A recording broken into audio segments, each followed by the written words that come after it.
Hello students, कैसे हैं आप सभी। आज हमने जो शुरू करना है वो है चैप्टर नंबर 7 कोऑर्डिनेट ज्योमेट्री। उसके बारे में आज थोड़ी सी इंट्रोडक्शन लेंगे कि क्या होती है कोऑर्डिनेट ज्योमेट्री। देखिए, इसके अंदर हमने दो चीज़ों की बात करनी है। एक होता है डिस्टेंस फार्मूला, जो इसकी फ़र्स्ट एक्सरसाइज है उसके अंदर हमने बात करनी है डिस्टेंस फार्मूला की, और जो सेकंड है उसके अंदर हम बात करेंगे सेक्शन फार्मूला की। तो क्या होता है डिस्टेंस फार्मूला, ध्यान से देखिए। होता है, पहले लिखते कैसे हैं डिस्टेंस फार्मूला। स्क्वायर रूट के अंदर x2 minus x1 whole square plus y2 minus y1 whole square होता है। ठीक है, ये क्या होता है x1 x2 y1 y2। जैसे देखिए, आपको दो पॉइंट्स दिए हुए हैं a और b, इनका डिस्टेंस पता करना है। तो जो a होता है फर्स्ट पॉइंट, उसके जो कोऑर्डिनेट्स होते हैं उसको हम x1 y1 ले लेते हैं, और जो b होता है सेकंड पॉइंट, उसके कोऑर्डिनेट्स को क्या ले लेते हैं x2 y2।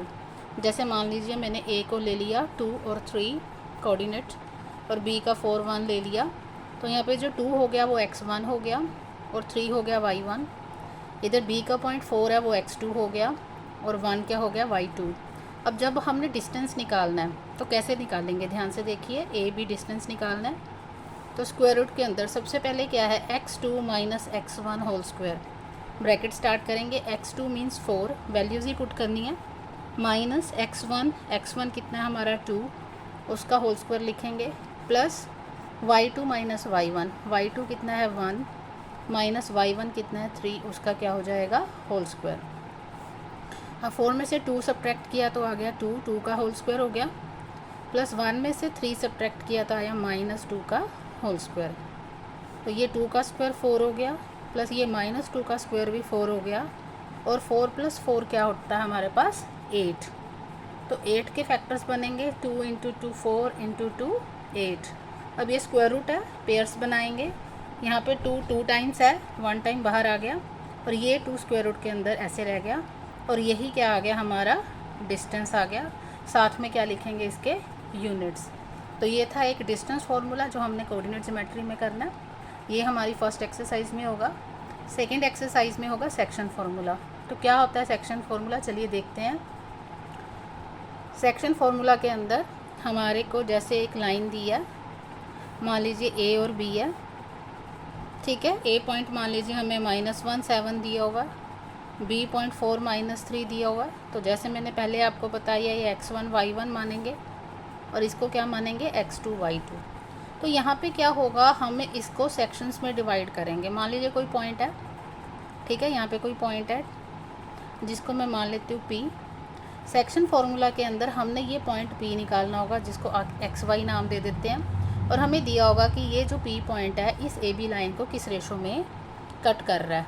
मान लीजिए ये 2:3 में कट कर रहा है, ठीक है। ये जो 2:3 होगा इसको हमने क्या लेना है, M1 M2 लेना है। और हमारा फॉर्मूला क्या होता है, देखिए ध्यान से। जो हमने x और y कोऑर्डिनेट निकालना है उसके लिए हमारा फॉर्मूला क्या होगा, M1 x2 plus M2 x1 upon M1 plus M2। ये x के लिए है। इसी तरह से M1 y2 plus M2 y1 upon M1 plus M2। ये होता है सेक्शन फार्मूला। देखने में मुश्किल लग रहा है, लेकिन इसको लिखने का तरीका बहुत इजी है। मैं बता देती हूँ कैसे लिखते हैं, ध्यान से देखिएगा।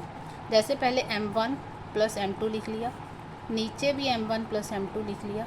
इसी तरह y के लिए भी M1 प्लस M2 लिख लिया, और नीचे भी M1 प्लस M2 लिख लिया, ठीक है। अब क्या करना है हमने, अब यहाँ पे M1 के साथ क्या लगाएंगे x2, M2 के साथ क्या लगाएंगे x1। तो ये बन गया हमारा फर्स्ट x का। यहाँ पे x2 और x1 ही लिखना है क्योंकि ये x कोऑर्डिनेट होता है। इसी तरह से M1 के साथ यहाँ पे क्या लिखेंगे y2, और M2 के साथ क्या लिखेंगे y1। तो ये बन गया आपका y कोऑर्डिनेट।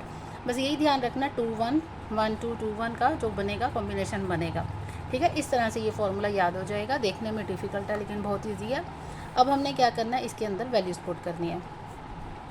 M1 की वैल्यू यहाँ से देख सकते हैं कितनी है 2, x2 की वैल्यू पुट कर दीजिए, x2 की वैल्यू कितनी है 4। उसके बाद प्लस है, प्लस लिख दीजिए। M2 की वैल्यू 3 है, इंटू x1 की वैल्यू कितनी है -1 upon M1 plus M2 means 2 plus 3 आ गया। इसी तरह से यहाँ पे M1 और M2 की ऐसे भी लिख सकते हैं कि पहले 2 प्लस 3 लिख लिया, और नीचे भी 2 प्लस 3 लिख लिया। यहाँ पे y2 की वैल्यू पुट करनी है, y2 की वैल्यू -3 है, और यहाँ पे y1 की वैल्यू पुट करनी है, y1 की वैल्यू 7 है। इस तरह से भी लिख सकते हैं, जैसे आपको इजी लगे। तो ये कितना हो गया 4 × 2 8 प्लस माइनस माइनस 3/5। ये कितना हो गया -6 प्लस 7 × 3 21 अपॉन कितना हो गया 5।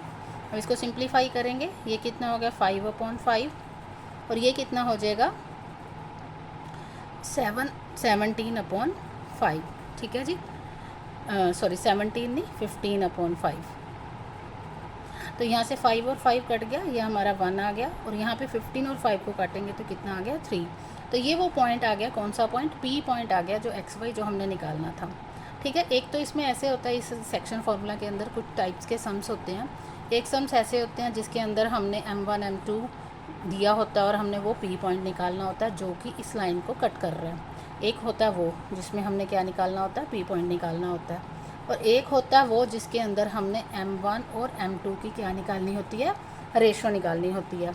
वो रेशो कैसे निकालते हैं, उसके अंदर हम K/1 लेट कर लेते हैं रेशो को और फिर निकालते हैं। ठीक है जी। और क्या होता है हमारे पास, एक और होता है जिसके अंदर या तो हम A निकालेंगे या हम क्या निकालेंगे, B निकालेंगे। इस तरह से अलग अलग टाइप के क्वेश्चंस जो होते हैं वो आते हैं हमारे पास एक्सरसाइज के अंदर, और जैसे जैसे आएंगे वैसे वैसे हम करते जाएंगे। बिल्कुल इजी चैप्टर है, बिल्कुल भी डिफ़िकल्ट नहीं है। आज मैंने सिर्फ इसकी इंट्रोडक्शन देनी थी ताकि आपको दोनों फार्मूलाज, कौन कौन सी फार्मूलाज, डिस्टेंस फार्मूला और सेक्शन फार्मूला अच्छे से समझ में आ जाए कि वो होता क्या है। कल से हम हमारी फर्स्ट एक्सरसाइज शुरू करेंगे, एक्सरसाइज 7.1, जिसके अंदर हमारे लगेंगे डिस्टेंस फार्मूला के फार्मूला लगेगा और उसके रिलेटेड हम सम निकालेंगे। तो आज के लिए इतना ही, कल के लिए रेडी रहिएगा एक्सरसाइज शुरू करने के लिए। और अगर अभी तक आपने मेरे चैनल को सब्सक्राइब नहीं किया तो कर लीजिए। Thank you so much.